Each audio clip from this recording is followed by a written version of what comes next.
السلام عليكم ورحمة الله وبركاته. سو دوادا أصحابي أنا كوجع لهاي كوميديسن برتا جيتي سوريستي ساحي. الحمد لله رب العالمين. دمان برتان waxaa ku midaysan ummad Soomaaliyeed oo badan. aniguna waxaan jeclahay inaan mararka qaarkood ku soo gudbiyo wax kasta oo bulshada dhexdeeda ka taagan rabaa inaan kaga hadlo bartan caawa bulshadana aan kula wadaago dhacdooyin maalmahan soo laabanayay bulshada dhexdeedana ka dhex taagan oo ilaa iyo qarniyo hore ay Soomaalideenu isaga degan tahay waatan dagaalada bulshada dhexdeeda ku soo laabanaya.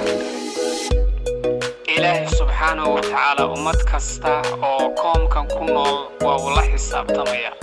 waxa ummad kasta loo keenayna waa in Ilaahay subhanahu wa ta'ala la caabudo. qofkuna waxa uu ku imanayo waa in uu og yahay. qof kastana inta aan la xisaabin inuu is xisaabiyo ayaa muhiim ah. waxaan rabaa inaan soo qaato gabay ka mid gabayad Cabdullaahi Suldaan Maxamed Timacade oo ahaa abwaanadeennii hore Allah u naxariisto. abwaanku 1920 ayuu dhashay wuxuuna dhintay 1973. xilligaa uu dhintay waxay ahayd xilli dalka Soomaaliyeed uu ahaa aad u sareeyay dhaqaale ahaan iyo koritaanka bulshada, isku tiirsanaanta, waxbarashada, siyaasadda, wax walba dalku waa uu ka dhisnaa oo dal aad gacanta loogu hayo oo loo tashaday rag u tashadeen buu ahaa. gumaystaha iyo waxaasna aad loogala diriray buu ahaa. waa xilligii farteena Soomaaliga la hirgeliyay waxyaalo fara badan oo markaa aysan horay Soomaalidu u haysan baana xilligaa lagu talaabay oo la helay.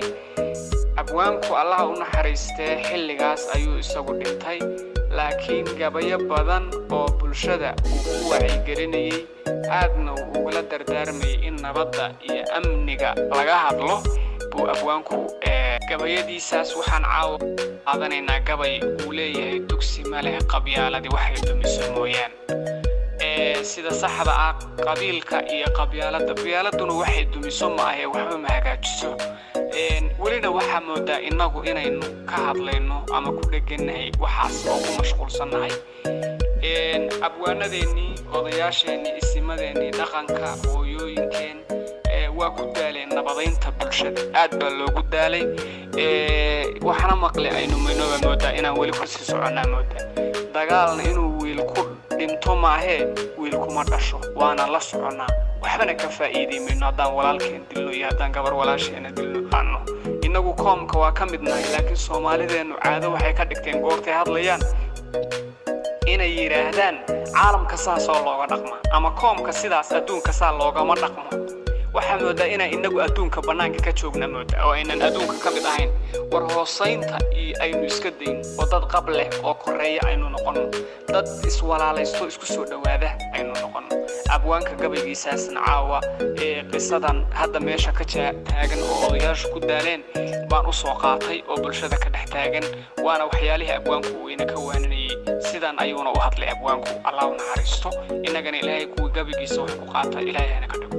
way hoyala hoyala yey hoyala yey hoye hoyala hoyala yey hoyala yey hoye Allah hoya hoyala yey hoyala yey hoy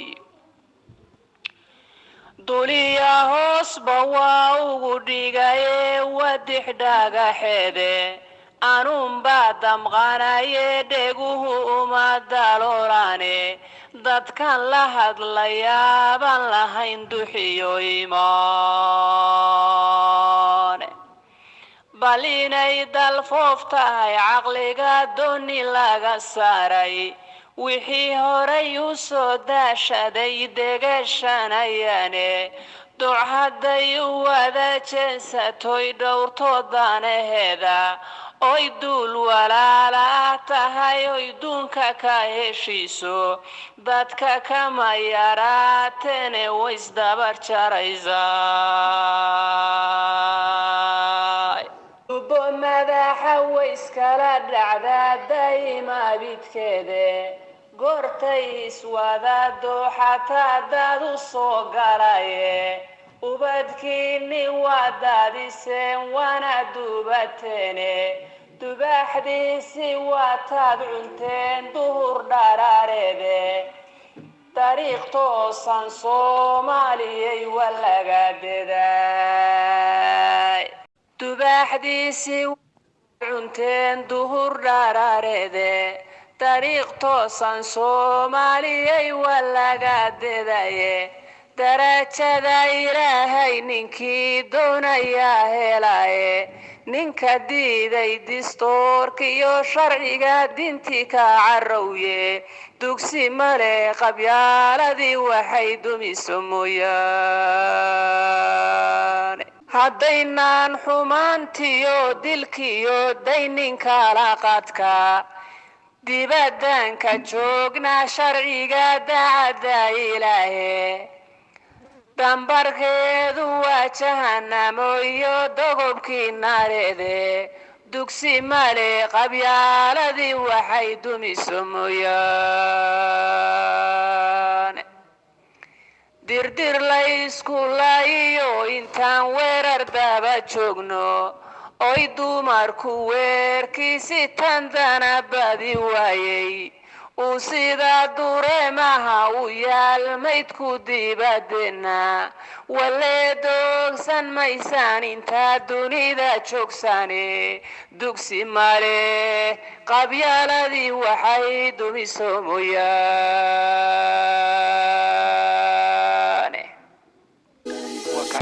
qaabkaas ayuu ahaa abwaanka gabaygiisu wuxuuna ahaa dardaaran aad u weyn marka waxaynu rabnaa inaynu waxaan ka korno haddii ilaahay idmo bulshadana waxaan ka codsanaya inaynu waxaa joojino muhiim ma ahan in maalin walba aynu dadka soo xabaalo laakiin waxaa muhiim ah intaynu iskarabsanno inaynu inagu waxa weeye haddii ilaahay kuu runaya meel gaarno lana tartanno ummadaha kale ee caalamka aynu ku wada noolnahay waraxmatullaahi wabarakaatuhu asxaabtayda saas ayaa idin tegaya halkaasna waa bartaageedu sugaysa hay waad kala socon doontaan dhacdooyin iyo muuqaal aad u badan iyo ka maqnaan